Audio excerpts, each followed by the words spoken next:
얼마 전 나온 미국 고용 33만 6천 개의 증가. 고용이 이렇게 핫하게 나왔는데도 주식시장이 확 올라버린 금요일의 미스테리는 미국 현지에서도 굉장히 핫한 주제로 떠올랐습니다.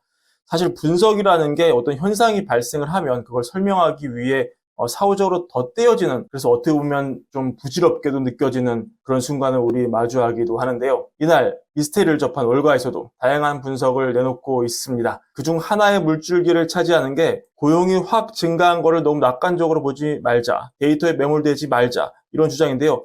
오늘은 이런 주장의 몇 가지 근거를 살펴보고 함께 복기해보는 시간 갖겠습니다. 첫 번째, 노동 지표 자체가 후행적인 지표라는 것입니다. 의미를 많이 두지 말자는 거죠. 앞으로 벌어질 상황을 예고하는 지표라기보다는 침체가 들어왔을 때 혹은 침체가 들어오기 직전에서야 비로소 꺾이는, 다시 말해 앞으로 이를 예측하는 선행 지표로는 매우 적합하지 않다는 얘기입니다. 따라서 지금 국면을 높아진 금리가 경제에 구멍을 내고 일각에서 침체설이 나오고 이렇게 앞으로 우리가 중요한 의사결정을 해야 하는, 특히 좋아지는 데서 나빠지는 대로 상황이 바뀔 때 의사결정을 해야 되는 상황에서는 노동시장을 보고 베팅해서는 안 된다. 좋은 자료가 아니다. 이런 얘기인데요. 실제 지난 몇 번의 침체 국면을 보면 고용의 개수가 오히려 이렇게 툭툭 튀어오르는 이런 현상을 우리가 많이 볼 수가 있습니다.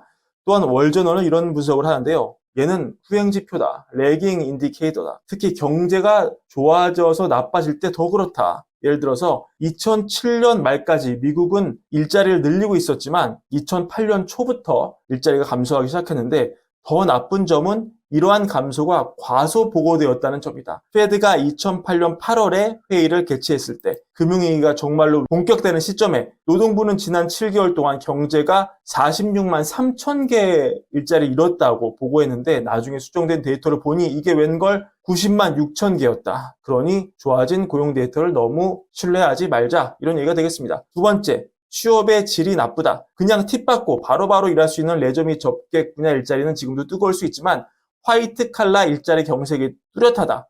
월가 분석을 좀 인용해 보면요. 9월의 취업 증가 중에 70%가 정부, 헬스케어, 레저 및 접객, 숙박 이런 거였는데 반면 건축과 마케터, 관리자, 엔지니어 이런 전문 서비스 분야 취업 증가는 2만 1,000개로 2022년 9월에 보인 숫자 절반도 되지 않는다. IT 분야는 특히 어렵다. 전체 실업률은 3.8% 유지됐지만 정보기술 분야, IT 분야 실업률은 4.3%로 올랐다. 현재 약 12만 명의 실직된 IT 전문가가 있고 우리 분석에 따르면 IT 취업 시장과 IT 전문가들을 위한 기회는 최악이다. 이렇게 얘기도 나오고 있습니다. 또 1년 전에는 학사학위를 받은 대학 졸업자 실업률이 1.8%였는데 지금은 2.1%가 됐다. 그래서 9월에 8만 9천 개 일자리를 추가해서 21년 1월 이후 가장 증가폭이 작았던 ADP 고용보고서가 이번에는 더 설득력이 간다. 이런 얘기도 나옵니다. 왜냐? 여기는 이 ADP와 링크된 자동으로 데이터가 뽑혀져 나오는 대기업 위주 데이터가 뽑혀 나오기 때문이다.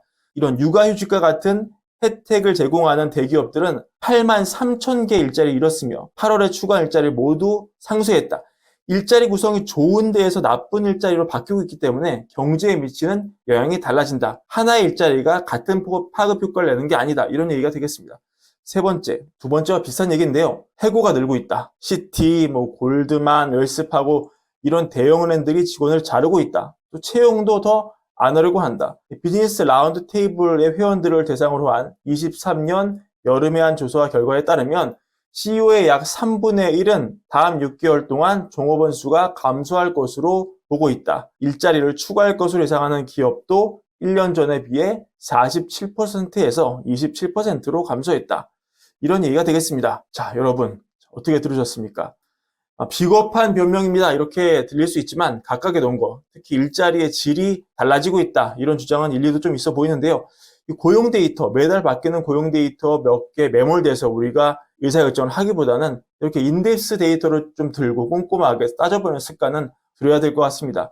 하지만 지난 금요일 증시가 왜 이렇게 올랐는지에 대한 답은 솔직히 말씀드리면 저도 모르겠고 그럴듯한 답을 찾아서 각종 데이터를 뒤져봤지만 그것도 솔직히 답을 찾는 데는 실패했습니다. 좀 더 상황을 지켜보시면서 시청자 여러분과 함께 복귀하는 시간 추후 가져보겠습니다. 오늘의 브랜비어는 이것으로 마치고요. 구독과 좋아요도 부탁드립니다. 감사합니다.